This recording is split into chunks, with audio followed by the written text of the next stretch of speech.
Pode ir. Bom, pessoal, então vamos lá. No último estudo, nós vimos, então, a introdução que Calvino dá aos 10 mandamentos, certo? Eu vou relembrar aqui duas coisas. A primeira delas, quais são os critérios que Calvino dá para a correta interpretação dos 10 mandamentos? O primeiro deles é que a lei é espiritual, ou seja, ela se aplica ao coração. Os 10 mandamentos não estão interessados unicamente em ações externas, mas ela tem a ver com aquilo que nós pensamos, com aquilo que nós deixamos de fazer e até mesmo com as intenções do nosso coração, como nosso Senhor Jesus Cristo explica também no Sermão do Monte. A segunda regra que Calvino nos dá é que nós não devemos nos prender a apenas as palavras expressas do mandamento, mas principalmente para nós compreendermos o que ele de fato está nos dizendo, nós precisamos entender qual é a razão pela qual o mandamento foi nos dado. Ou seja, qual é o intuito que Deus tem ao nos ordenar, por exemplo, que nós não tenhamos outros deuses. Terceiro, que nós devemos entender que o mandamento não apenas nos leva à abstenção do pecado. Quando ele diz não matarás, ele não está apenas nos dizendo que nós não podemos tirar a vida de alguém injustamente, mas ele está nos ordenando, ao mesmo tempo, a virtude contrária ao assassinato. Ou seja, nós devemos fazer tudo aquilo que é apropriado para preservar a nossa vida e a dos outros. Então, a regra de interpretação aqui é: quando o mandamento proíbe, ao mesmo tempo ele está apontando para a virtude contrária. Certo? E por último, todo mandamento faz uma proibição por categoria. Ele pega o crime, entre aspas, mais hediondo daquela categoria e usa-o para representar uma série de outros pecados que nós podemos identificar através do princípio que ele expressa ali. Não precisam ficar alarmados com isso, a gente já viu no estudo passado, e conforme for aparecendo nos mandamentos, nós também veremos mais detidamente. Eu vou falar quando uma dessas regras estiver sendo usada em cada um dos mandamentos, ok? E, né, então, nós paramos na divisão da lei. Calvino, ele divide acertadamente, é a forma que nós entendemos também, a lei em seguinte: prefácio, a primeira tábua da lei, que é do 1º ao 4º mandamento, e a segunda tábua da lei, do 5º ao 10º mandamento. Certo? Então, hoje nós vamos do prefácio até o 2º mandamento, se assim o Senhor nos permitir. O microfone da Heloísa está aberto. Não sei se você notou.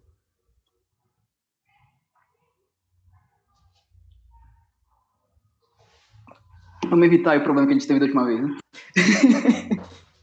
Quem estava lembra. Quem não estava, é história para contar depois. Vamos lá. Então, eu peço que vocês deixem aberto, por gentileza, o texto de Êxodo 20. Nós iremos ler ele. Eu não me atentei com isso, eu acabei colocando a minha Bíblia como suporte aqui, coisa. Mas deixem aberto que a gente vai falar, nós iremos nos remeter ao texto algumas vezes durante o estudo. Então vamos lá. Como os 10 mandamentos começam? Êxodo 20, versículo 1 e 2. Diz assim: Então falou Deus todas estas palavras: Eu sou o Senhor teu Deus, que te tirei da terra do Egito, da casa da servidão. Esse versículo 2, onde Deus se apresenta, Calvino diz que serve de prefácio não apenas para o 1º mandamento, mas para toda a lei. E qual que é o intuito desse prefácio da lei? O intuito de Deus com esse prefácio é estabelecer a autoridade e legitimidade de sua lei. Ele o faz por meio de um triplo argumento que consiste em reivindicação de poder e direito de soberania, promessa de graça e lembrança do benefício conferido. Então, nesse breve versículo que nós lemos, esse argumento triplo acontece. E nós veremos rapidamente o que ele significa. Primeiro, a primeira parte do argumento: reivindicação de poder e direito de soberania. Isso acontece quando Deus fala assim: eu sou o Senhor. Na Bíblia de vocês estará em caixa alta, se vocês estiverem usando a Bíblia física. Isso significa que esse é o nome da aliança de Deus, o que nós pronunciamos Yahvé. É o nome pelo qual o Senhor se apresentou a Moisés.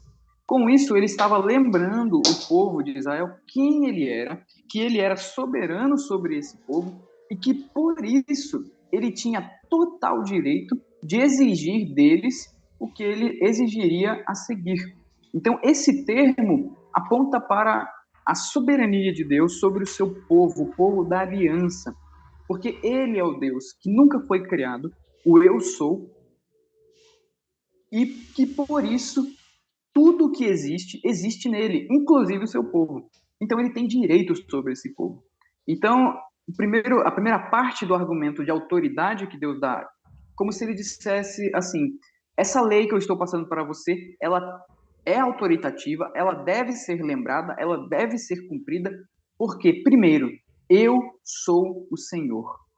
Calvino, sobre isso, diz: no termo Senhor, expressam-lhe a soberania e o legítimo domínio, porquanto, se dele procedem todas as coisas e nele subsistem, é justo que a ele sejam referidas, assim como diz Paulo.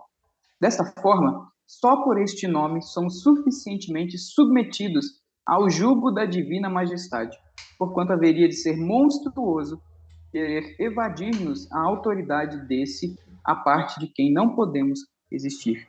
Deus diz: eu sou o Senhor, e tudo o que há existe em mim. É loucura, Calvino argumenta, tentarmos desobedecer ou acharmos que a lei desse Deus no qual nós vivemos, existimos e nos movemos, como diz Paulo, é de pouca importância, certo? Então, quando Deus usa esse nome, ele está chamando a atenção para esse fato. A segunda parte do argumento é a promessa de graça, contida na afirmação teu Deus. Vejam que o Senhor aqui utiliza dois nomes que a ele são próprios. O primeiro deles, Senhor, que nós vimos, e ele também expressa: eu sou o Senhor teu Deus. Calvino diz que, ao fazer isso, o Senhor reforça a sua promessa e nela deixa implícita também a realidade e promessa da vida eterna. Vejam que Deus ele não diz ao povo: eu sou o Senhor Deus. Não, ele torna isso pessoal àquelas pessoas. Eu sou o Senhor teu Deus. E quando na Escritura nós virmos esta expressão, nós devemos compreender que nela está contida a promessa de vida eterna, ou pelo menos fica subentendida a realidade da vida eterna. Teu Deus aponta para o eterno porque Cristo disse que Deus não é Deus de mortos. Então, se ele é Deus do povo de Israel, esse povo que pertence a ele terá vida eterna. Então, quando o Senhor, no prefácio, diz: eu sou o Senhor, teu Deus, ele está revelando a sua promessa de vida eterna, de relacionamento pessoal e especial com Israel e, por extensão, com todo aquele que nele crê. Eu vou pedir para que abram os textos aí dispostos, Jeremias 31, 33 e Mateus 22, 30 e 32. Vou pela ordem aqui. Mariana, você consegue abrir para a gente, por favor, em Jeremias? Jeremias 31, 33. Consigo. E Daniel, abra para a gente, por gentileza, em Mateus 22, 32. Nós veremos, então, nesses dois versículos, a promessa de Deus, o relacionamento de Deus com o seu povo e a promessa de vida eterna, certo? Por favor, Mariana, se estiver achado, pode ler.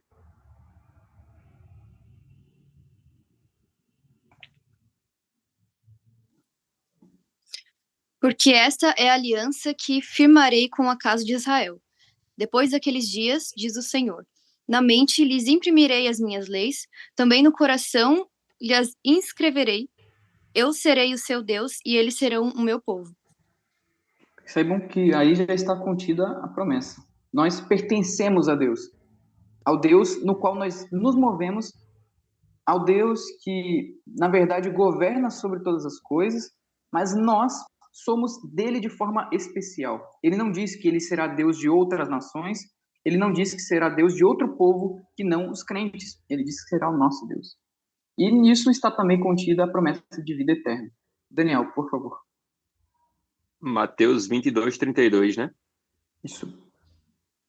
Eu sou o Deus de Abraão, o Deus de Isaque e o Deus de Jacó. Ele não é Deus de mortos, e sim Deus de vivos. Muito bem, aqui Cristo está confrontando os saduceus, porque os saduceus não acreditavam que existia ressurreição. Cristo então diz o seguinte: ora, a Escritura diz, eu sou o Deus de Isaac, o Deus de Abraão, Isaac e Jacó. Deus não é Deus de mortos. Logo, Cristo está aqui fazendo praticamente um silogismo. Logo, essas pessoas estão vivas. Logo, se elas estão vivas, há sim ressurreição, haverá um dia que elas retornarão. Então, quando Deus ele diz, eu sou o Senhor, teu Deus, ele está apontando para a promessa de nós pertencermos a ele de forma especial e também a promessa de vida eterna. E por último, a última parte do argumento diz sobre a lembrança do benefício conferido nas palavras que te tirei da terra do Egito, da casa da servidão. Então o versículo é: eu sou o Senhor teu Deus que te tirei da casa do Egito, da casa da servidão. Deus faz isso para também lembrar que seu povo foi tirado da escravidão com o propósito de servi-lo. Além disso, relembra seus predicados que o distinguem dos falsos deuses dos povos. Vou parar aqui. O argumento é o seguinte: povo de Israel, isso é para quem estava recebendo a lei lá no monte com Moisés. Povo de Israel, eu vou te dar aqui alguns mandamentos e vocês precisam guardá-los. Eles são importantes, eles são preciosos, porque eu sou o Deus no qual vocês vivem. Eu fiz uma promessa extraordinária a vocês. E lembrem-se, eu tirei vocês do Egito. Acabei de fazer isso com um propósito. O propósito é que vocês me obedeçam. E aqui está a maneira de vocês me obedecerem de forma correta. Aqui está a forma com que eu quero ser adorado na vida de vocês. Eu não sou como outros deuses que não puderam tirar os seus povos da servidão. Eu não sou como os deuses do Egito que não puderam impedir que vocês saíssem. Eu sou o teu Deus que te tirou da escravidão. Então, por isso, vocês precisam obedecer essa lei. Essa lei é importante. E a nós, como isso se aplica? Se aplica no sentido de que todos nós fomos libertos de forma espiritual também da servidão. Não do Egito, não de um faraó físico, mas nós somos libertos do pecado e do domínio de Satanás. Paulo diz que ele nos libertou do império das trevas e nos transportou para o reino do Filho do seu amor. A lei se aplica a nós também, porque o Senhor é aquele que nos dá a vida. Porque o Senhor nos prometeu vida eterna e nos dá a vida eterna. Ele é o nosso Deus e nós somos o povo dele. E porque ele nos libertou do império das trevas, da escravidão, de forma espiritual. Certo? Mediante a tais argumentos, Calvino conclui da seguinte forma: ninguém, afirmo, há que não deva ser arrebatado a abraçar o legislador, a observância de cujos mandamentos é ensinado ter sido escolhido de modo especial, de cuja bondade espera não somente a abundância de todas as coisas boas, mas ainda a glória de uma vida imortal, de cujo admirável poder e misericórdia se sabe muito bem ser libertado das garras da morte. Por tudo que o Senhor é, por tudo que ele fez, nós devemos a ele obediência, e está na lei o resumo ou a essência de como nós devemos obedecê-lo. Bom, então dito isso, vamos ao primeiro mandamento. Por gentileza, Heloísa, se você puder, leia para a gente o primeiro mandamento. Versículo 3 do capítulo 20. Bem que eu não sei se ela pode. Vou abrir aqui, peraí. Tranquilo.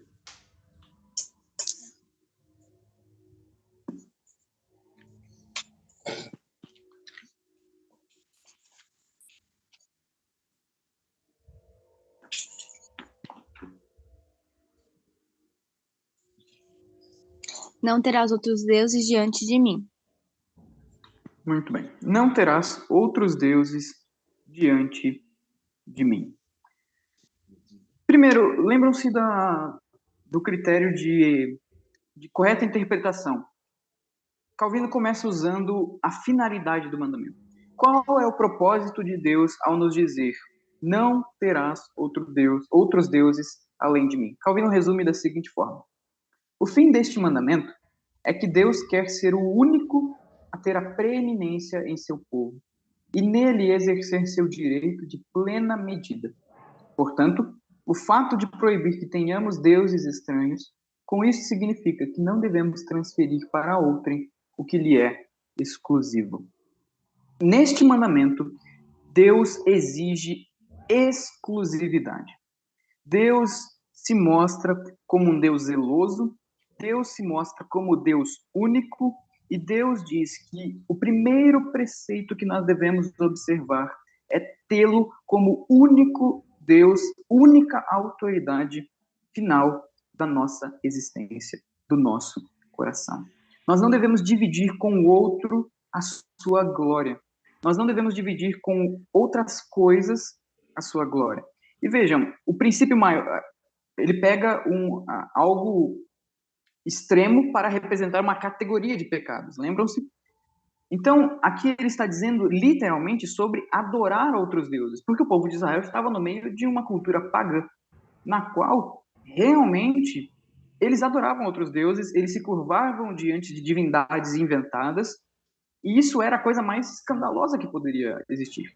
Na verdade, não é difícil, mas se nós nos depararmos, não sei quem já teve, não sei se está para chamar de oportunidade, mas quem já teve a oportunidade de ver um hindu ou um islâmico em um culto deles, é algo abominável de se ver. Eles estão realmente adorando outro Deus. Mas essa afirmação não diz respeito a apenas isso. Diz respeito a todo o movimento do nosso coração, das nossas atitudes, das nossas palavras e pensamentos, que dão a outra coisa preeminência em nossa vida, que não seja Deus. Toda vez que nós damos mais importância a algo que não o Senhor, nós estamos quebrando este mandamento. Nós não precisamos forjar um Deus novo, dar um nome para ele e então passarmos a cultuá-lo. Não é necessário. Todas as vezes que o Senhor Deus, que nos tirou da terra da servidão, não é a coisa mais importante que nós temos em nosso coração, nós estamos quebrando este mandamento. Um bom critério para avaliar é perguntar: o que me impede de, por exemplo, ler a Bíblia e orar todos os dias? Está aí um ídolo no seu coração. Eu não faço minha devocional todos os dias por causa disso, e você elenca uma série de razões. Essas razões são mais importantes que a comunhão com o Senhor. Você está caindo em idolatria. E isso nós poderíamos usar inúmeros outros exemplos. Mas a finalidade aqui é demonstrar que nós não devemos dar a outra coisa aquilo que é somente de Deus. E a pergunta que fica é: o que é que nós devemos dar a Deus? Quais são essas coisas que são exclusivas dele e que nós não podemos dividir com nenhum outro, seja nas nossas atitudes, seja dentro do nosso coração? Bom, o mandamento nos recomenda dar a Deus tudo o que lhe é devido. E Calvino resume nas seguintes expressões: adoração, confiança, invocação e ações de graça, ou ação de graças. Eu sei que tem gente que anota, então vou deixar o slide aqui enquanto eu tomo leite, mas a gente já vai perscrutar um pouquinho melhor cada um desses termos. Mas, resumindo, o que nós devemos dar a Deus que nós não podemos dar a nenhum outro? Adoração, confiança, invocação e ação de graça. Rapidamente, vamos a estes termos. Primeiro, adoração. Calvino, na verdade, resume todos esses três elementos, 4 elementos, em um parágrafo. Eu vou ler e nós vamos quebrando o parágrafo aos poucos, tá? Calvino diz assim: chamo a adoração a veneração e o culto que qualquer um de nós lhe rende, quando lhe submete à grandeza. Por isso, Não improcedentemente, incluo a adoração à submissão de nossa consciência à lei. Confiança é a segurança de nele descansar, em virtude do reconhecimento de seus predicados, quando atribuindo-lhe toda sabedoria, justiça, poder, verdade, bondade, reconhecemos que somos bem-aventurados somente em sua comunhão. Invocação é o recurso de nossa mente à sua fidelidade e assistência, como um sustentáculo único, sempre que alguma necessidade insiste. Ação de graças é a gratidão com que se lhe atribui o louvor de todo bem. Vamos por partes. Devemos dar a Deus exclusivamente adoração. O que é adoração? Veneração e culto, quando nós reconhecemos a grandeza de Deus. Aqui está incluído, evidentemente, a nossa adoração pública, quando nós vamos cultuar a Deus junto com os nossos irmãos, e a nossa adoração privada, quando nós estamos sozinhos e oramos e adoramos a Deus através da oração e da leitura da palavra, na meditação na palavra. Isso não deve ser dado a nenhum outro ser. Mas não apenas isso. Calvino inclui na adoração a própria obediência ou a própria submissão da consciência à lei de Deus. Lembram-se que no último estudo eu destaquei o fato de que Calvino entende que a lei é o sustentáculo ou é o caminho que Deus nos mostra, não apenas para cultuá-lo aos domingos, mas para vivermos de forma a adorá-lo diariamente. Seguir a lei moral é adorar a Deus com nossa vida. Obedecê-lo é adorá-lo. Por isso, Calvino coloca dentro da adoração a submissão da consciência à lei. E como nós quebramos ou damos a outro a adoração? Quando nós deixamos de adorar a Deus publicamente, ou seja, quando nós deixamos de nos reunir com o povo de Deus para adorar. Nós estamos quebrando o primeiro mandamento. Nós estamos dando a outra coisa a nossa adoração, a nossa atenção. Nós deixamos de cumprir o primeiro mandamento ou damos a outro a adoração quando nós veneramos exageradamente. Eu acho que veneração já é o termo exagerado, mas vamos usar assim. Veneramos exageradamente qualquer outra coisa que não seja Deus. Sabe aquela coisinha que você diz assim, eu não posso viver sem isso? Se não for Deus, este é o seu Deus. Cristo diz nas seguintes palavras, acredito que em Lucas 14, aquele que não aborrece, ou aquele que não ama menos mãe, pai, filhos, cônjuge, ou qualquer outra coisa, não é digno de mim, não pode ser meu discípulo. Então, todas as vezes que nós amamos alguma coisa mais do que nós amamos a Deus, nós estamos deixando de adorá-lo para adorar esta coisa. Segundo, confiança é a segurança de nele descansar em virtude do reconhecimento de seus predicados. Isso aqui tem a ver com paz, tem a ver com certezas. Se nós acreditamos que Deus, Ele é o Senhor nosso Deus, que nos tirou da terra da servidão, nós não podemos viver uma vida de incertezas. Nós precisamos crer firmemente nele. Eu fico espantado quando eu vejo outras pessoas ou quando eu me vejo, assim, diante de qualquer problema, desesperado, com uma falta de confiança tamanha que nada me diferencia de um ateu. Eu fico espantado. Mas é exatamente isso que nós fazemos. Nós não confiamos em nosso Deus porque nós esquecemos quem Ele é. Agora, quando nós temos em nossa mente, em nosso coração, bem firmado os atributos, os predicados de Deus, então nós passamos a confiar nele, porque nós sabemos que ele é poderoso, ele é sábio e que tudo o que acontece em nossa vida concorre para o nosso bem. Então nós temos paz. Nós temos confiança.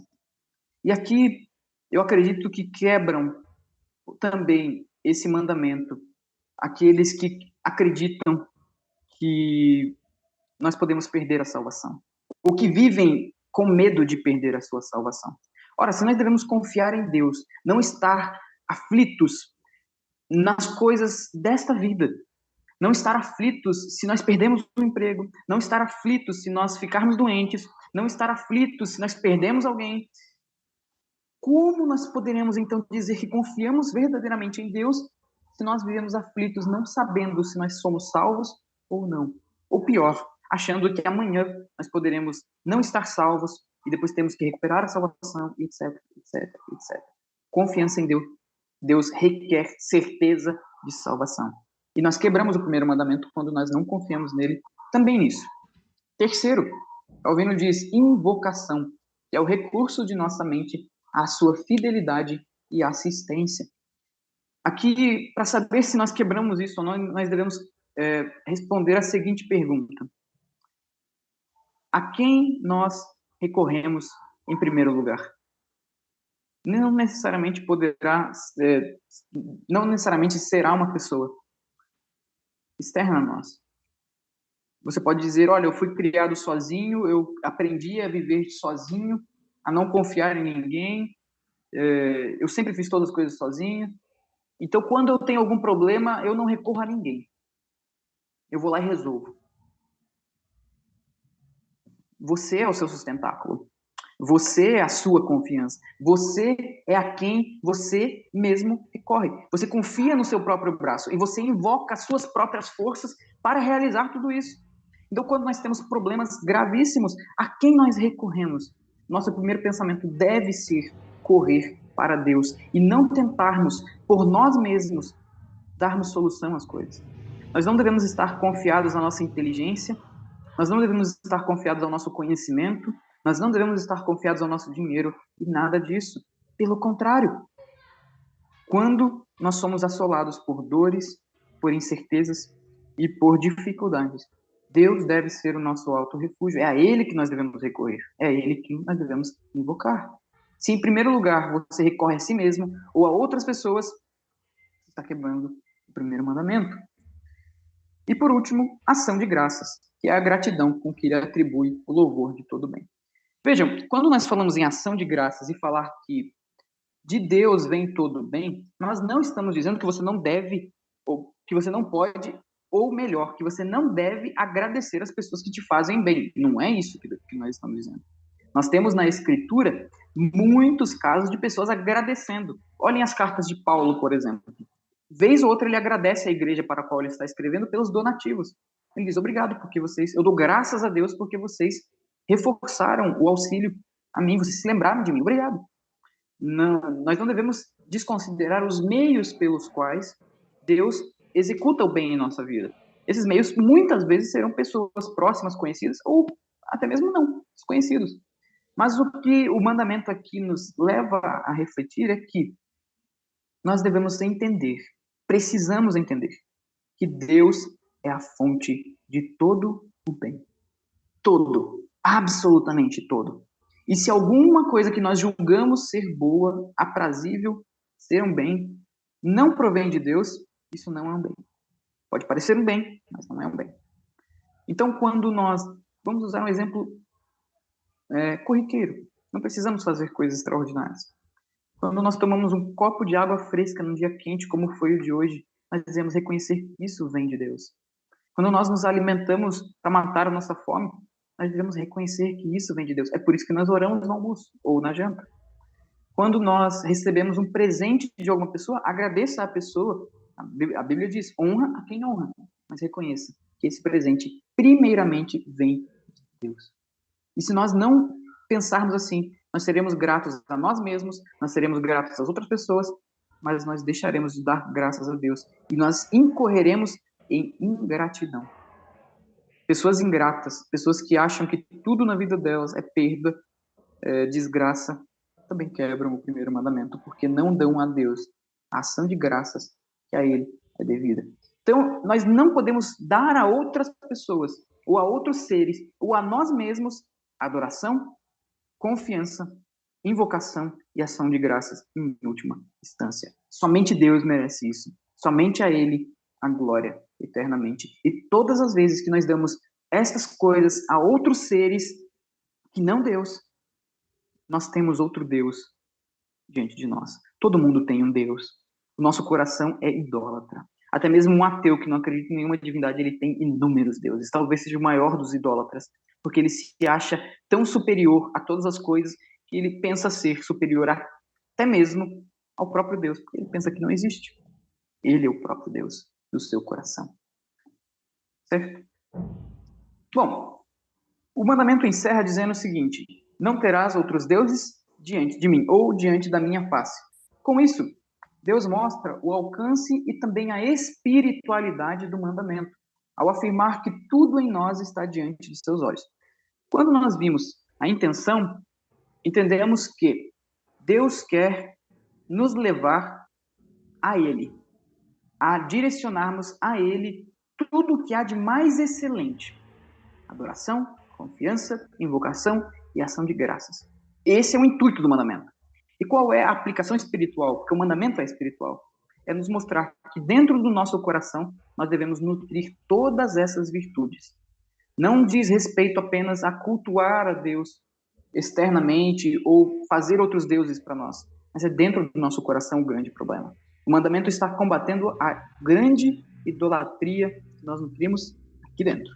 Calvino diz: portanto, se queremos que o Senhor aprove nossa religião, seja nossa consciência isenta até das cogitações mais recônditas de apostasia, pois ele requer que permaneça íntegra e incorrupta a glória de sua divindade, não só na confissão externa, como também a seus olhos, os quais contemplam até os mais recônditos recessos do coração. Diante de mim, não diz respeito no mandamento ao culto que é prestado a Deus. Não. Deus é onisciente, seus olhos veem todas as coisas, inclusive o nosso coração. Quando Deus diz: não terás outros deuses diante de mim, ele está dizendo: não terás outros deuses em nenhuma circunstância, nem mesmo em sua mente. Não duvide de mim em nenhum momento. Não pense em se afastar de mim em nenhum momento.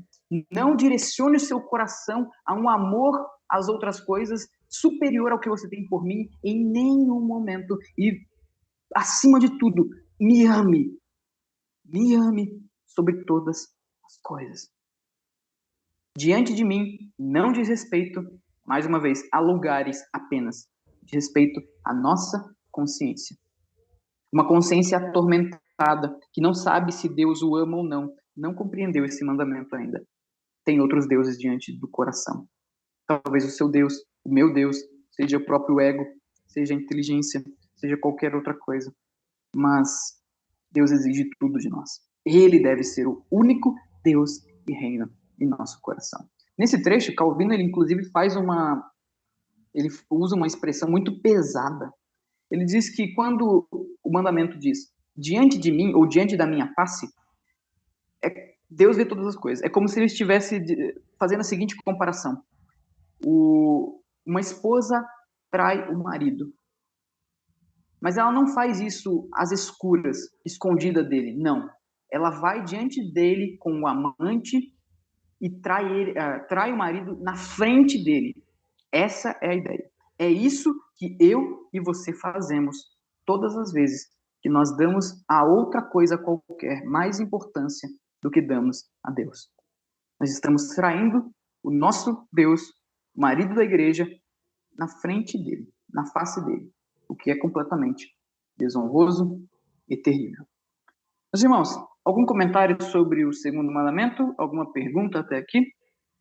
Eu acho que eu não botei muita vírgula, então se tiver ficado alguma dúvida, é o momento.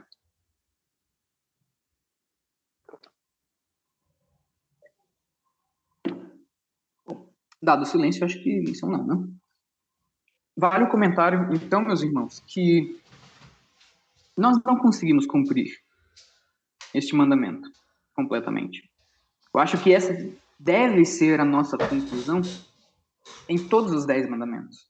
Porque quando nós vemos que o mandamento diz respeito a tudo o que nós fazemos, e não apenas fazemos, mas a tudo o que nós pensamos, e a tudo o que nós sentimos e queremos, quem consegue cumprir tudo?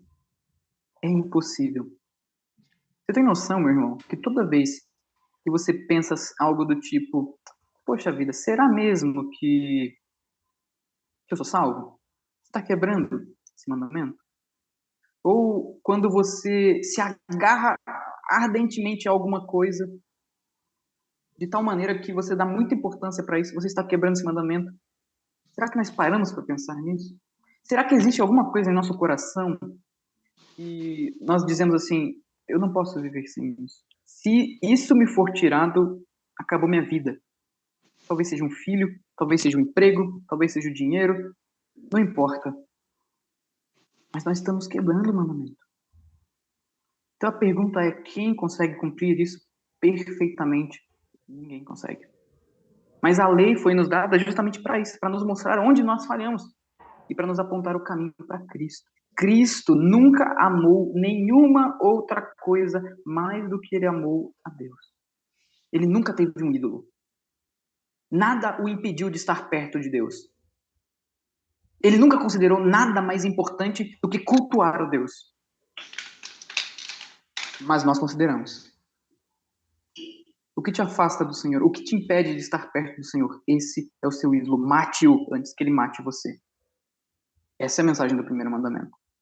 E tendo a certeza de que nós somos perdoados por Cristo, então agora nós avançamos cada dia mais, eliminando os ídolos do nosso coração, tendo o Espírito Santo trabalhando diariamente para que nós finalmente tenhamos o nosso Deus entronizado em nosso coração. Não a nossa vontade, não os nossos prazeres, não as nossas preferências, não o dinheiro, não o mundo, nada disso. Apenas o nosso Deus. Certo? Bom, vamos ao segundo mandamento, então. Deixa eu ver aqui que está aí. Pode ler.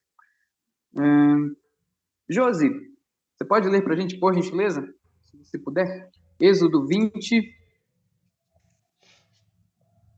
do 4 ao 6.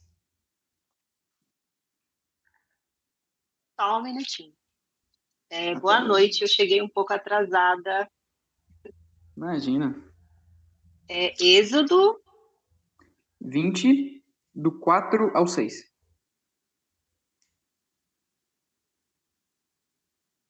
Vamos lá. Não farás para ti imagem de escultura, nem semelhança alguma do que há em cima nos céus, nem embaixo na terra, nem nas águas debaixo da terra. Não adorarás, nem lhes darás culto, porque eu sou o Senhor teu Deus, Deus zeloso, que visita a iniquidade dos pais dos filhos até a terceira e quarta geração daqueles que me aborrecem. Até aqui? Também. O 6 também. E faço misericórdia até 1000 gerações daqueles que me amam e guardam os meus mandamentos. Muito bem, muito obrigado, Josi. Vamos por partes. Primeira delas, não farás para ti imagem de escultura, nem semelhança, etc. Qual a finalidade desse mandamento? O que Deus estava querendo ao nos comunicar esta ordem, esta proibição? O que Deus quer de nós, melhor dizer. Calvino diz, neste mandamento declara ainda mais explicitamente agora de que natureza é e com que modalidade de culto ele deve ser honrado, para que não ousemos atribuir-lhe algo sensório.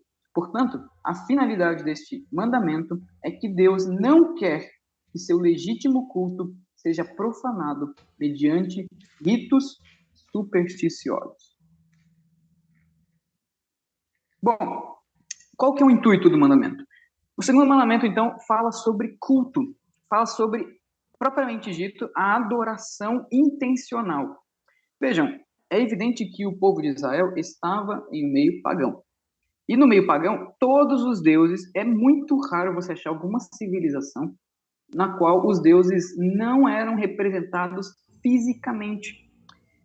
Tem uma discussão, até, sobre qual que foi exatamente o pecado de Israel quando ele fez o bezerro de ouro. Vejam, a impressão que nós temos quando lemos aquele texto é de que Israel adotou para si um outro Deus. Mas alguns teólogos vão dizer, e Calvino inclusive segue nessa linha, de que na verdade ali o pecado de Israel foi pegar o boi e dizer que o boi, o bezerro, era Yahvé que tinha tirado o povo do Egito. Vejam, eles não estavam migrando para um Deus estranho. Não. Eles estavam pegando aquele bezerro e reduzindo o Deus eterno, no qual nós existimos e que é dono de todas as coisas, a um ser criado. Talvez o bezerro, porque é um bicho, é um animal forte, não sei. Viril, não sei. Mas Calvino segue por essa linha, dizendo que o pecado de Israel foi atribuir a Deus, reduzir Deus àquele animal que eles estavam vendo. Por quê? Porque eles já não tinham mais contato com Deus, porque Moisés estava 40 dias no monte.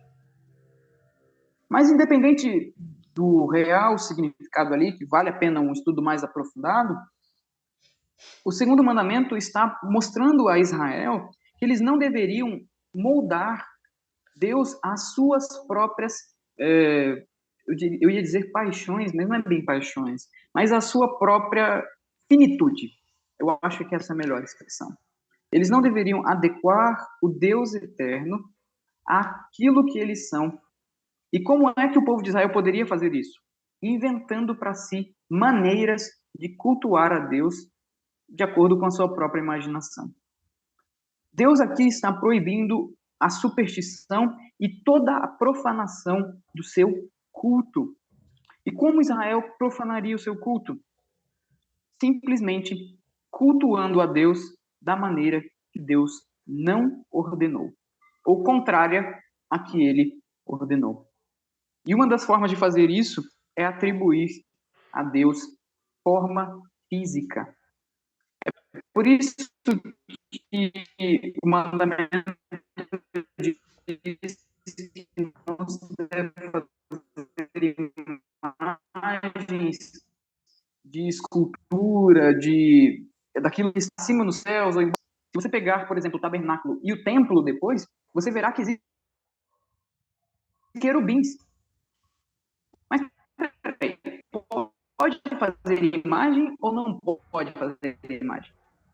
O mandamento está falando sobre imagens de Deus. Está falando sobre uma ação ao Deus vivo.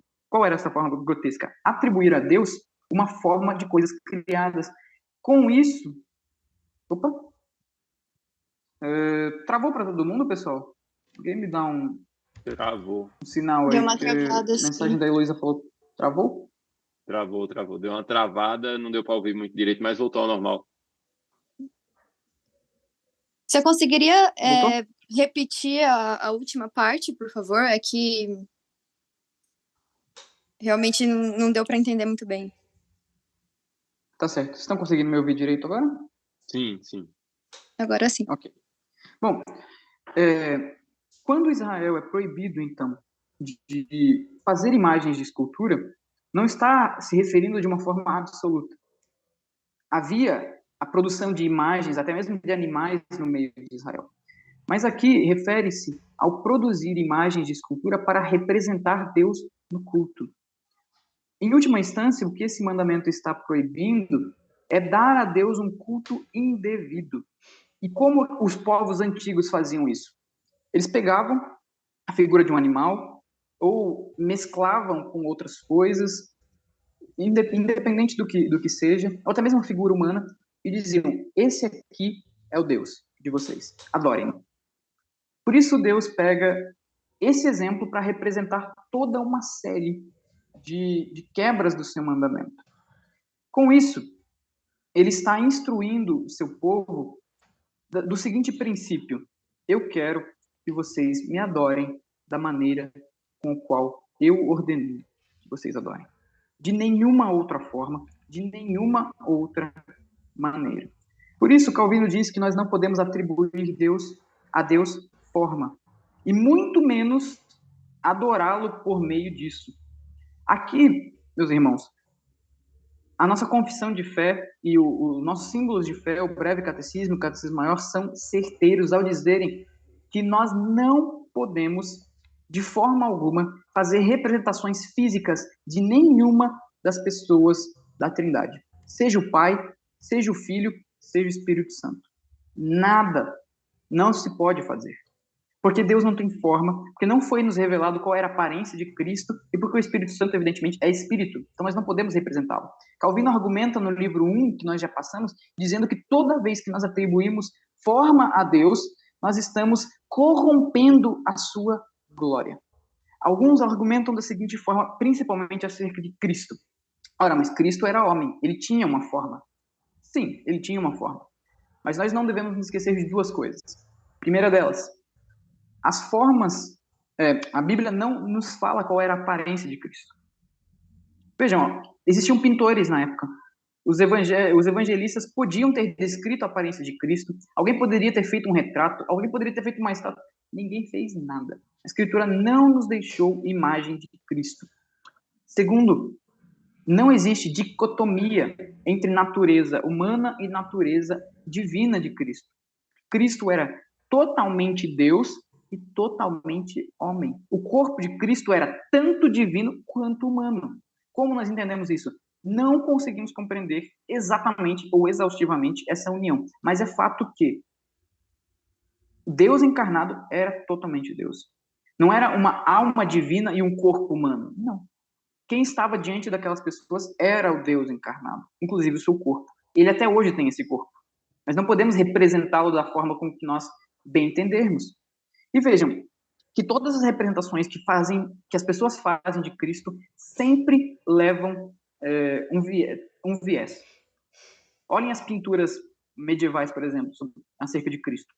Elas destacam normalmente a ideia de que Cristo é bondoso, amoroso, piedoso. Mas como elas fazem isso? Representando Cristo com cara de coitado. Cristo é sempre com cara de dó. Quando não com cara de mulher, afeminado. Vocês conseguem pensar Cristo afeminado? As imagens fazem isso. Mas independente de nós tentarmos fazer uma imagem mais próxima possível do que seria Jesus Cristo, ainda assim, nós expressaremos alguma coisa acerca de seu caráter que não ficará perfeita. E por isso estaremos corrompendo a glória dele. E quando isso é usado, então, em ambiente de culto, é ainda pior. Mais uma vez, os símbolos de fé da Igreja Presbiteriana acertam ao dizer que nós não podemos fazer imagens do nosso Salvador. Não devemos fazer isso. A Thaís perguntou, e os filmes? Mesmíssima coisa. O reverendo Ageu Magalhães, ele usa um exemplo muito bom sobre isso. Não sei quem, talvez os mais velhos, eu nunca assisti, tá? Mas talvez os mais velhos lembrem-se do filme do Ben-Hur, o antigo. Ben-Hur é a história que se passa lá de um rapaz da época de Cristo. E no final do filme fica subentendido que ele tem um diálogo com Cristo. Mas vejam, até mesmo Hollywood, há uns anos atrás, tinha temor de mostrar Deus, mostrar qual era a imagem de Cristo. Porque foi um povo colonizado pelos protestantes, foi colonizado pelos puritanos. Então, o que eles fizeram nesse filme? Eles não mostraram face, não mostraram corpo. Eles deram a entender que Jesus estava ali. Os filmes, eles acabam caindo no mesmo erro. Eles representam Cristo de alguma coisa. Olhem, por exemplo, aquela série, The Chosen. Aquele Cristo que é mostrado ali, as caras e bocas que ele faz, ele está sempre tranquilo, ele está sempre... Nós não sabemos se Cristo agia daquele jeito. Nós não sabemos qual era a personalidade de Cristo. Nós não sabemos de nada disso. Como é que alguém pode chegar e colocar a cara de um ator fazendo expressões emotivas sobre Cristo? A Bíblia não fala sobre isso. Não nos revelou acerca disso. Nós sabemos que Cristo era um homem, mas nós não temos nada acerca do seu temperamento, da sua aparência, e muito menos das expressões faciais que ele utilizava. Se ele era meigo, se ele não era. E, acima de tudo, Cristo era Deus. Então, um conselho que o reverendo Ageu dá, e que eu transmito a vocês tem imagem de Cristo em qualquer coisa, seja material, de estudo, seja filme, evite. Principalmente com crianças. Porque o que vai acontecer? Você vai se pegar orando para um ator. Você vai se pegar pensando no cara que faz Jesus no The Chosen quando você for orar. Ou quando você ler o texto bíblico, o que vai acontecer? Você vai pensar no cara do The Chosen falando, por exemplo, com a mulher samaritana. Isso vai acontecer. Com criança, então, piorou. Quando eu era criança, eu tinha aqueles livrinhos que tinham as imagens de Cristo. Eu cresci com aquela imagem na cabeça. Para tirar, custou e custou bastante. Certo? O meu conselho é, não assistam e muito menos mostrem para crianças. Isso não é bom. Não é bom. A nossa confissão de fé é clara sobre isso. Eu sei que tem pastores presbiterianos que discordam disso, mas eles não são maior que a nossa confissão de fé. Certo? Não é maior que a confissão de fé. Inclusive, tem pastor famoso que fala que não tem problema nenhum. Tem problema sim. Tem problema sim. E quem diz isso está indo contra os documentos de fé da igreja presbiteriana, contra a confissão, contra o catecismo menor e maior, e, acima de tudo, está indo contra a Bíblia. Deuteronômio nos diz que, orientando Israel, ele diz, nenhuma figura vistes. Orientando justamente Israel, não faça figura de Deus, porque você vai acabar corrompendo aquilo que você pensa sobre Deus. A Josi botou um comentário aqui preciso no chat. Ela diz o seguinte, penso que até hoje o homem quer inventar um Cristo à sua própria maneira de ser, como era na antiguidade, lá no Antigo Testamento. Exatamente. Quando nós fazemos imagem de Cristo, nós inevitavelmente vamos colocar alguma coisa de nós naquilo. Quando um ator ele representa Cristo no cinema ou numa série de televisão, ele vai colocar algo acerca dele nisso. Não tem como fugir. É a característica dele. E como nós não sabemos como Cristo é, nós estamos corrompendo, sim, a sua imagem. A Mariana está com a mão levantada ali faz um tempinho já, eu não consegui passar a palavra para ela. Eu não sei levantar a mão, não, mas depois da Mariana eu quero falar. Tá certo.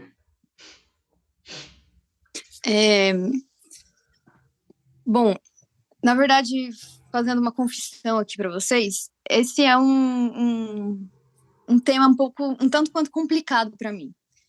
Eu sei que a gente já passou por um estudo como esse no primeiro livro, inclusive foi muito bacana a gente ver a respeito disso, falando sobre as imagens, né, outros ídolos, enfim. Foi muito bom, mas eu não sei se isso é aqui no Brasil ou se é de forma geral. Infelizmente, a nossa cultura, inclusive como cristãos mesmo, não estou falando nem de fora, mas dentro da igreja, a gente ignora completamente esse segundo mandamento, né? E isso vem, assim, da nossa história mesmo, como cristãos, né? Então, é uma coisa um pouco complicada de entender, porque isso é muito enraizado na nossa história. Então, é o que o Eliezer estava falando, desde criança a gente vê livros assim, filmes assim. É difícil de tentar tirar uma imagem de Cristo, por exemplo, da nossa cabeça, porque a gente vê isso com muita facilidade nas redes sociais, tanto de pintura, de imagem, de foto que tem, as séries, os filmes, enfim.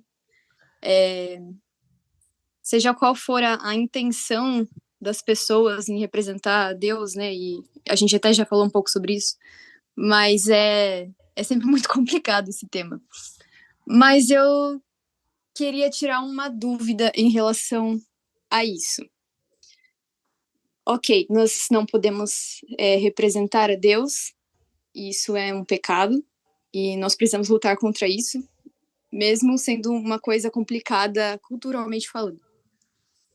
Sobre a questão da Bíblia comparar ao Senhor, ou não sei se a palavra certa seria representar. Me desculpem se eu errar em alguma palavra aqui tentando fazer essa pergunta, mas como, por exemplo, o leão da tribo de Judá, a própria sarça ardente, a pomba como o Espírito Santo, enfim, são criações do Senhor e são comparados ao Senhor. Como nós podemos lidar com isso? De qual maneira seria correta, assim, para a gente lidar diante dessa situação? Que, por exemplo, as próprias crônicas de Nárnia representam ali, né? Aslan, a gente sabe que é a figura de Cristo ali. Enfim, eu fico um pouco confusa em relação a essa questão. Certo. Bom, primeiro quanto à linguagem bíblica. A primeira consideração é que todas essas expressões são exatamente isso, são expressões, são analogias. As expressões não estão dizendo o seguinte: Deus é um leão, Jesus é um leão. Não está dizendo isso. Não está dizendo que o Espírito Santo é uma pomba. Não, quer dizer que ele só se manifestou em uma teofania em forma de pomba. Não está dizendo que Deus é uma sarça ardente, ou ele é assim. Então, nós vamos separar duas coisas: as analogias e as teofanias, que são essas aparições. Nas analogias, como nós compreendemos? Quando o texto diz que Cristo é o leão da tribo de Judá, por exemplo, ele primeiro está fazendo uma analogia ao fato da profecia de Jacó, que dizia que Judá seria um leão que se deitaria e ninguém o levantaria, etc. E segundo, está apenas destacando o fato de que Cristo é forte. É isso. O poder, a imponência do leão. É só isso o ponto. Da mesma forma, é parecido com o exemplo que Cristo, a analogia que Cristo dá no Evangelho quando ele diz que nós devemos ser astuto como a serpente, mas mansos como a pomba. Ele não está dizendo que nós temos que ser pombas. Ele está só destacando um aspecto do caráter desses animais. Quanto às teofanias, elas, na verdade, servem de argumento contrário à feitura de imagens. Por que Deus aparecia em forma de pomba, em forma de sarça ardente e outras vezes até em forma de anjo? Vocês já pararam de pensar nisso? Ou então, deixa eu pensar em alguma outra teofania, inclusive no Apocalipse. O Apocalipse é mais difícil porque é uma pura figura de linguagem, as aparições. Mas vamos pegar em algumas profecias no Antigo Testamento. Pronto, quando ele aparece para Isaías, etc., no Alto sobre o Trono. Por que ele aparece de formas diferentes? É justamente porque nós não conseguimos fitá-lo ou encará-lo de frente. Nós não conseguimos moldar imagens apropriadas de Deus por nós mesmos. Se Deus aparecesse como ele é, não sobra ninguém. A gente explode. Então ele tem que aparecer de formas que a nossa mente consiga concebê-lo. E em alguns momentos ele vai fazer isso para destacar o seu poder, para chamar atenção para um fato importante. A sarça não se consumir é algo significativo. Aparecer como um anjo poderoso é algo significativo. Mas percebam que todas essas coisas são apenas para ocultar aquilo que nós não podemos alcançar de Deus e nos revelar aquilo que Ele quer que nós alcancemos. Seu poder, o seu controle absoluto sobre todas as coisas. E quando nós chegamos, por exemplo, em Apocalipse, bom, ali as descrições são completamente figuradas. Nós temos para dizer a verdade, nós temos uma única descrição física de Jesus, que é na visão que João tem em Apocalipse. Diz assim, que Jesus tinha cabelos brancos, seus pés são como latão, eu acho, ou bronze polido, alguma coisa assim. Na sua coxa está escrito Rei dos Reis, Senhor dos Senhores. E diz que ele tem uma espada saindo pela boca. É óbvio que isso não é literal. Cristo não tem uma espada saindo pela boca. Cristo não é tatuado. Vejam, é uma figura de linguagem para representar outras e outras coisas, bem diferentes. Certo?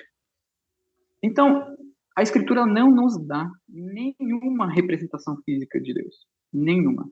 Ela faz analogias para que nós entendamos um aspecto pequeno do caráter de Deus.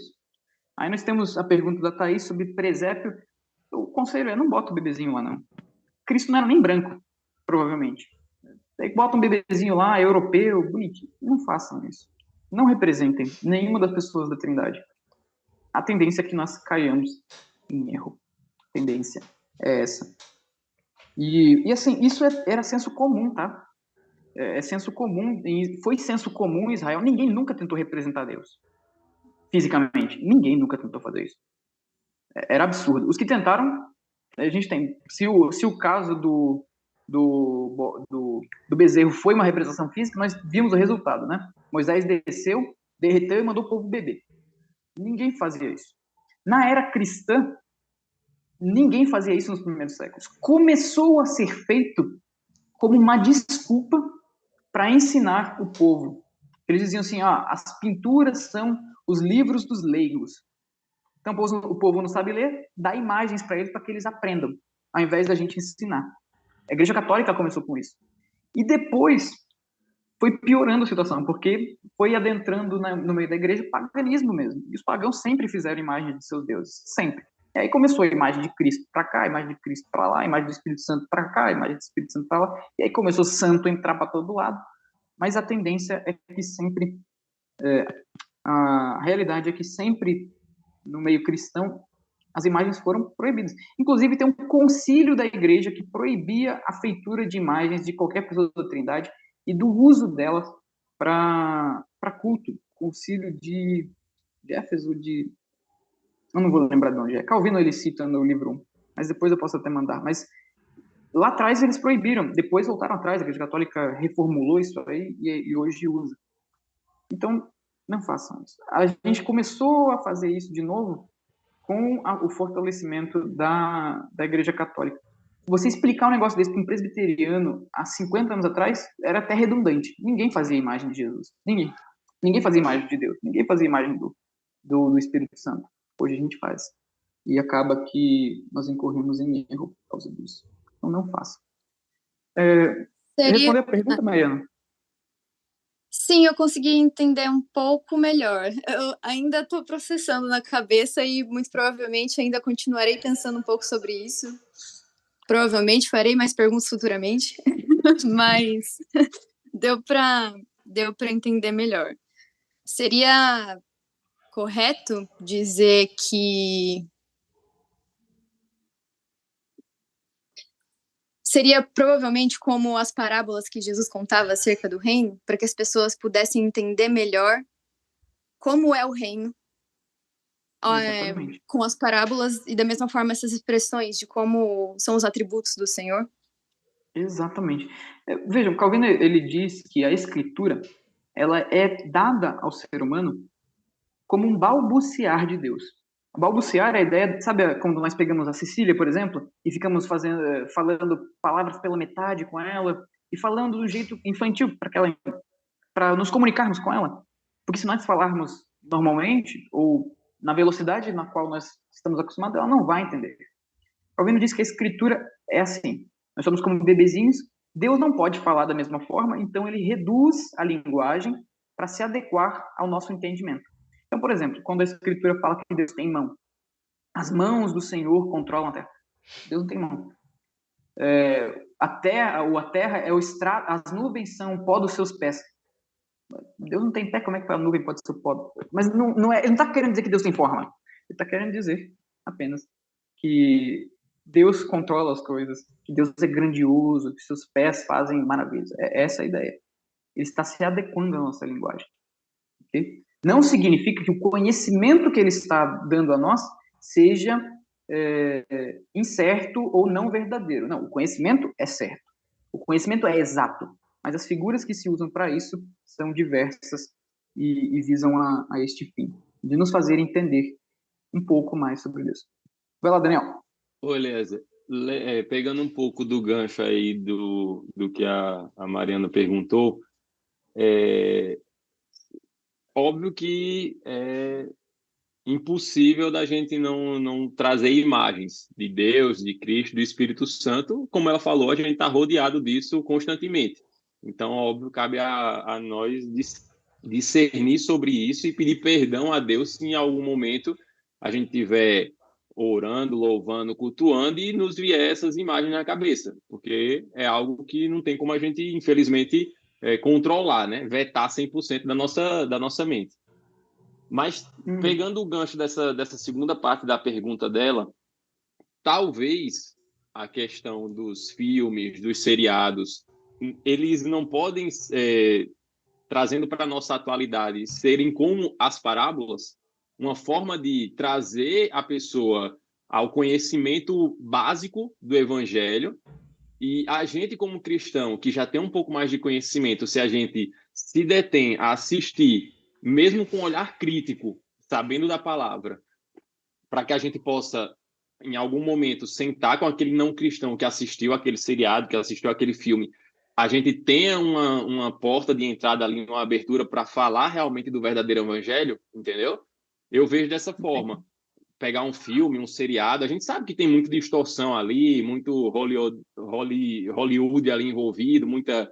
Enfim, mas a gente pode pegar ganchos ali onde a gente possa começar a falar realmente do verdadeiro evangelho, porque nem todo mundo tem um discernimento de sentar, ler a palavra, estudar a palavra, orar, entendeu? Eu comentei, inclusive, com a Mariana esses dias, uma amiga minha que está morando nos Estados Unidos, ela não tem costume de ler a Bíblia, ela não tem costume de orar, ela não tem costume de nada. E aí ela está buscando a Deus da forma dela. E de alguma forma ou outra, eu estou aqui, eu mando um devocional para ela, eu fico tentando reforçar, isso é bom, continue, mas leia a palavra também. Pega esse livro aqui também, vamos tentar estudar esse livro aqui, que ele cita muito Bíblia.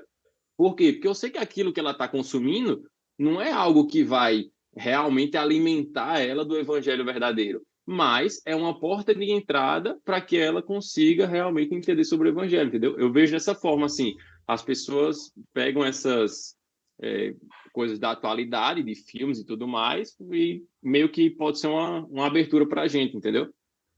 Sim, sim. Por isso que eu não vejo de todo errado a gente assistir. Óbvio que a gente não vai trazer imagens para a gente, né? Do ator de The Chosen, por exemplo, entendeu? Coisas do tipo. Sim, sim. Veja, eu não acho, não é problema que haja. O problema é a forma com que isso é feito. Não sei se vocês se lembram daqueles desenhos infantis que passavam na Record de histórias bíblicas. Eles faziam ali... Não, desenhos infantis que contavam as histórias bíblicas mesmo. Eles ainda erravam em colocar imagens de Cristo. Mas uma coisa eles faziam, eles não abordavam nada que não estivesse nas passagens. Eram episódios assim, de 10 minutos e eles conseguiam colocar ali. Quanto ao se é útil ou não, isso pra gente não é critério. Porque, vejam, é o mesmo argumento que os católicos utilizavam na Idade Média. Eles diziam, olha, eu sei que Cristo não é assim como a gente pintou nesse vitral. Mas o pessoal não sabe nem ler, como é que eles vão ler a Bíblia?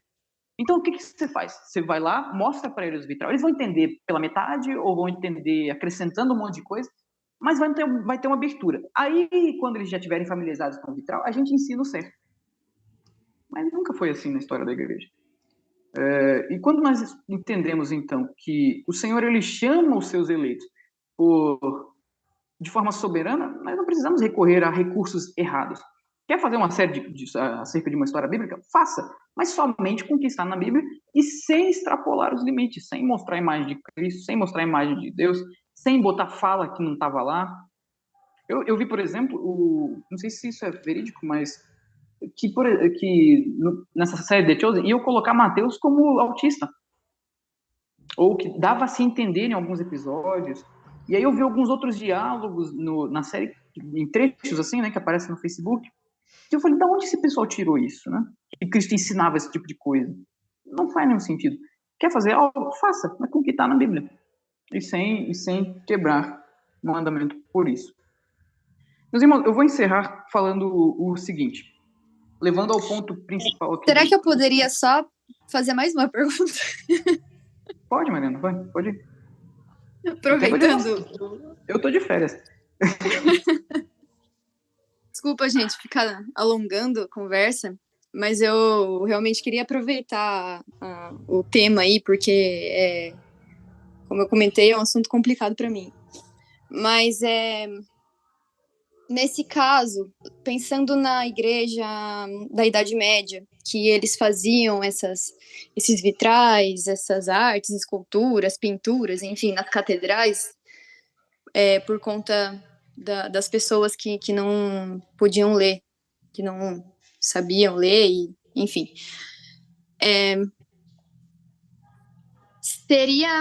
Continuaria errado se eles fizessem essas pinturas, porém excluíssem as imagens de Deus.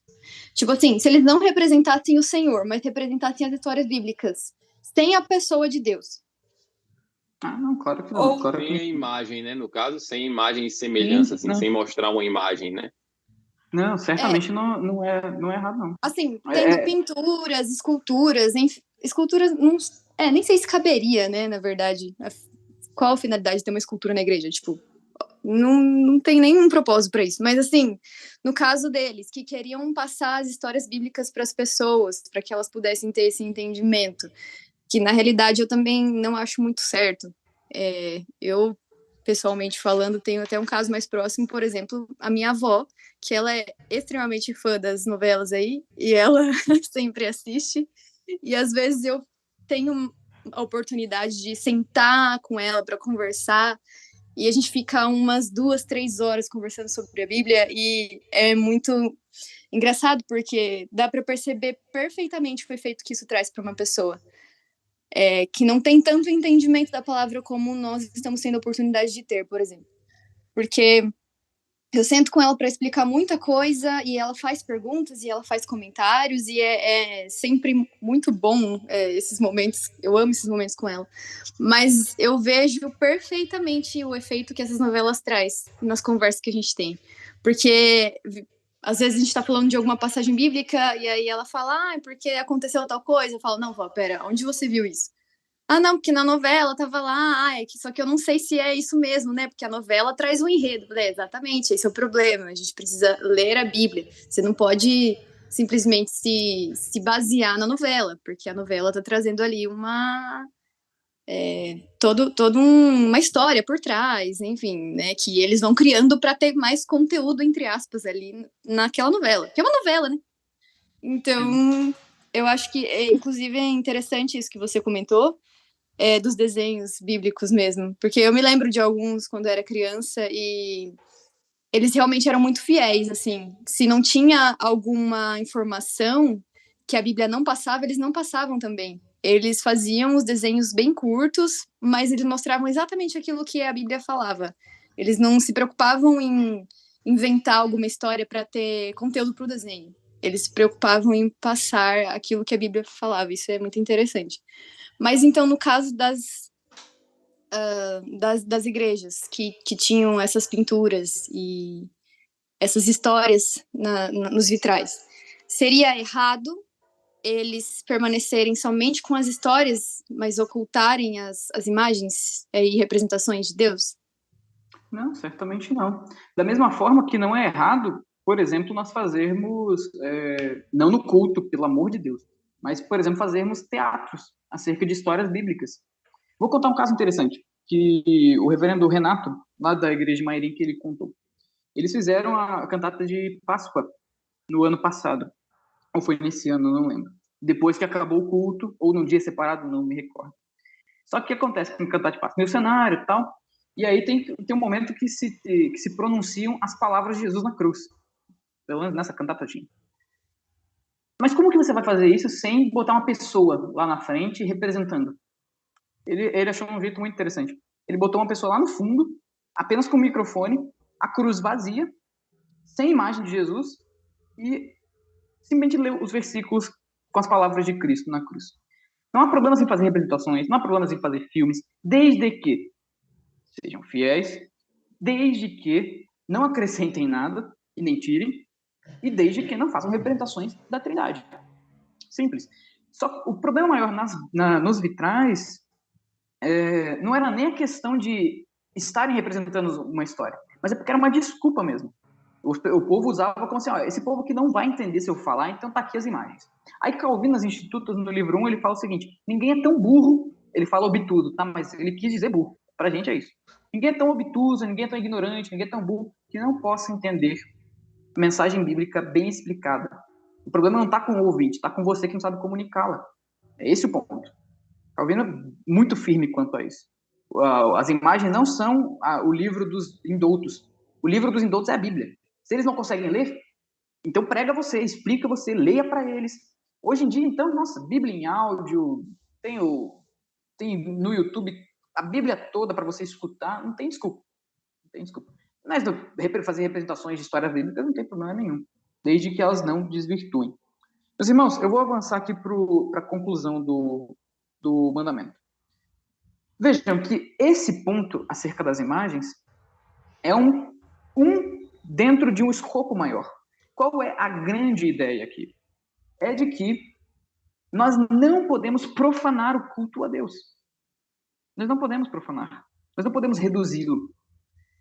Com isso, Deus nos proíbe de o sujeitarmos aos nossos sentidos ao representá-lo por meio de quaisquer imagens e, obviamente, também proíbe que adoremos qualquer imagem com pretexto de religião. Calvino justifica essa proibição pelo fato de que todas as formas visíveis de Deus que o homem cogita se põem diametralmente em conflito com sua natureza, e por isso, tão logo se interpõem os ídolos, corrompe-se e adultera-se a verdadeira religião. Então, quando o mandamento diz não faça imagens de escultura para adorar, não represente Deus por quadrúpedes, animais ou alguma coisa, é para evitar a idolatria e a corrupção do culto. Dito isso, quais são os perigos que sobre os quais esses mandamentos nos advertem? Todos aqueles que dizem respeito a cultuarmos a Deus de maneiras inventadas, seja por meio de imagens, seja por meio de qualquer outra forma que ele expressamente não tenha ordenado na Escritura. Esse segundo mandamento não apenas proíbe que nós façamos imagem de Cristo e coloquemos ela lá e façamos oração diante dela. Claro que proíbe isso também, mas não apenas isso. Isso é um ponto dentro de algo maior. A questão aqui é que Deus ele ordena uma maneira correta de fazer, de cultuá-lo. E todas as vezes que nós saímos dessa ordenação de Deus, nós quebramos o segundo mandamento. Os puritanos tinham algo chamado princípio regulador do culto. O que é isso? Tudo o que é ordenado na Escritura, para que esteja presente no culto público, nós fazemos. Tudo que Deus proibiu ou não falou nada sobre, nós não fazemos, porque Deus não exigiu isso e ele não vai receber um culto que tenha profanações desse gênero. Então, quais eram os elementos básicos do culto que a Escritura nos dá? Pregação da palavra, oração, cânticos de adoração, de ações de graças, etc. Ou até mesmo de instrução e participação dos sacramentos, certo? O culto é isso. Podem perceber, não tem nada além disso dentro de um culto público na Escritura. Não tem dança, não tem teatro, não tem nada disso. Não tem gente pulando, não existe. Os elementos estão dados. Mas não apenas isso. Nós também profanamos o culto a Deus quando nós fazemos a nossa devocional de forma desleixada, quando nós lemos a Bíblia por obrigação, quando nós oramos apenas repetindo jargões e palavras que nós aprendemos sem nunca refletir sobre aquilo. Nós podemos, inclusive, profanar o culto a Deus quando nós oramos o Pai Nosso sem pensar no que nós estamos orando. Vejam que o segundo mandamento ele não está tão relacionado a fazermos estátuas para nós, para adorarmos. Mesmo, vamos lá, mesmo dentre os evangélicos, aqueles que dizem, não tem problema fazer representação de Jesus. Não tem problema. Ele era homem, tá. Nenhum deles vai fazer uma imagem de Jesus no quarto e vai se ajoelhar diante daquela imagem e vai ficar orando diante daquela imagem. Católico faz isso. Evangélico nenhum faz. Mesmo o que não concorda com o nosso símbolo de fé. Mas nenhum de nós escapa da profanação do culto a Deus. Quando nós fazemos isso de forma desleixada, quando nós somos supersticiosos, quando nós acreditamos ou acrescentamos ao culto aquilo que Deus nunca ordenou, nós estamos quebrando esse segundo mandamento. As nações pagãs daquela época faziam isso de forma mais explícita, fazendo realmente figuras, se dobrando diante de estátuas. Nós não fazemos isso, mas nós acrescentamos ao culto a Deus uma série de coisas que Ele nunca mandou. Nós fazemos o nosso culto diário de forma completamente desleixada. Nós lemos a Bíblia como se fosse qualquer outro livro. Nós somos supersticiosos, acreditamos em um monte de coisa que Deus nunca disse para a gente acreditar. Nós não devemos, esse mandamento nos mostra que nós não devemos acrescentar nada. Nós não devemos achar e procurar uma maneira própria de adorar a Deus. Do tipo, esse é o meu jeito de adorar a Deus. Deus ordenou a forma com que Ele quer ser adorado. Nós não temos o direito de subtrair nada e nem de acrescentar nada. Isso no nosso culto público isso em nosso coração. Nós devemos ser zelosos quanto a isso. E uma das formas, é óbvio, a questão de feitura de imagens e tudo mais, é um ponto dentro de algo maior. Nós devemos prestar culto apropriado a Deus. A Isadora colocou aqui no chat o seguinte: uma senhora da igreja perguntou ao pastor durante uma EBD sobre a história de Deus escolher a descendência de uma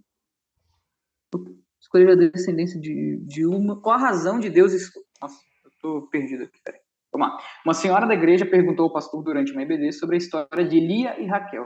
Okay. E qual a razão de Deus escolher a descendência de uma se ela era invejosa e má com a outra, como ela tinha visto na novela da Record.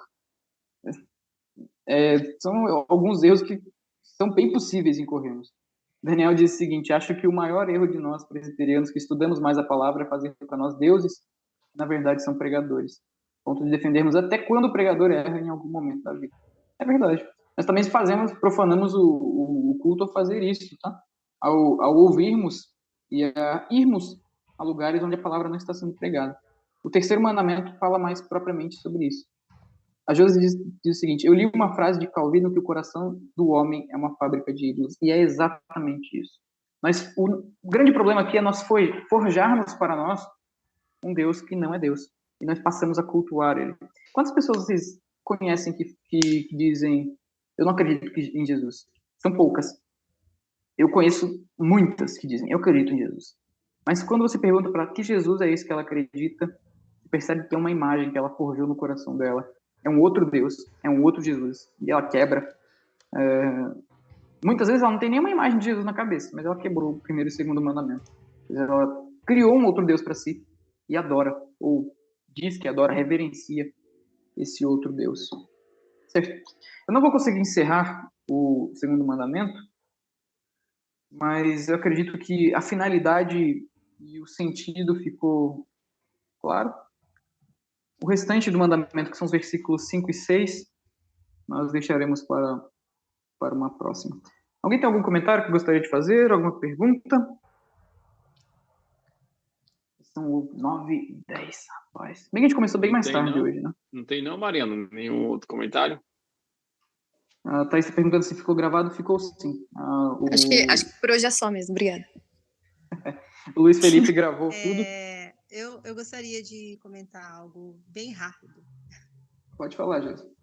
Então, eu sempre vou repetir isso aqui, né? Porque vocês sabem da nossa distância da igreja aqui para nós, e quero agradecer a Deus, porque a nossa igreja aqui em Bonito, ela está crescendo, já tem uma SAF, já foram eleitos 2 presbíteros, então a igreja está caminhando. Em breve, se Deus quiser, vamos ter um ponto de pregação aqui em Bodoquena.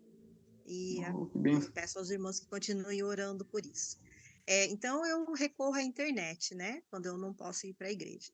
E eu estou acompanhando essa série de exposições lá de Romanos.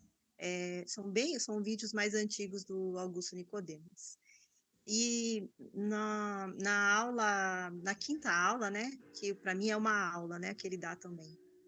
Ele diz que o homem, ele sempre vai criar um Deus para ele, né?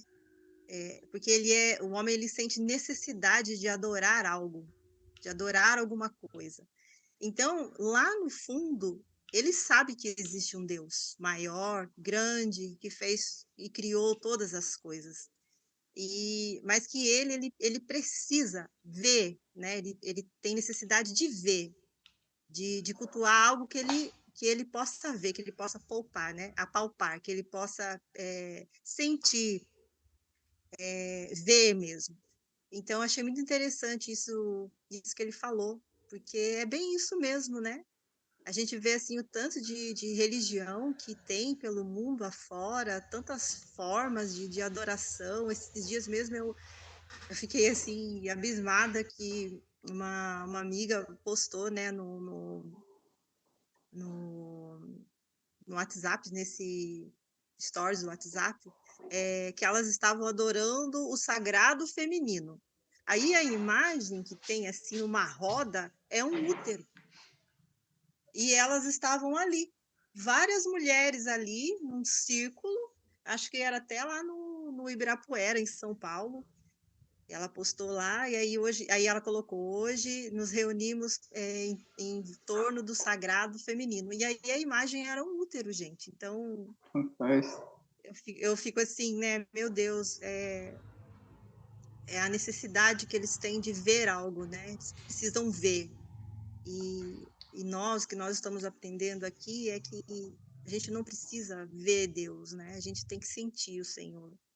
E isso está nos reservado para quando a gente for para a glória com Ele, né? Vê-lo face a face. Então, é exatamente. isso que eu queria comentar. Calvino diz no primeiro livro que a feitura de imagens, esse movimento humano de fazer imagens de Deus e até mesmo de cristãos, tá?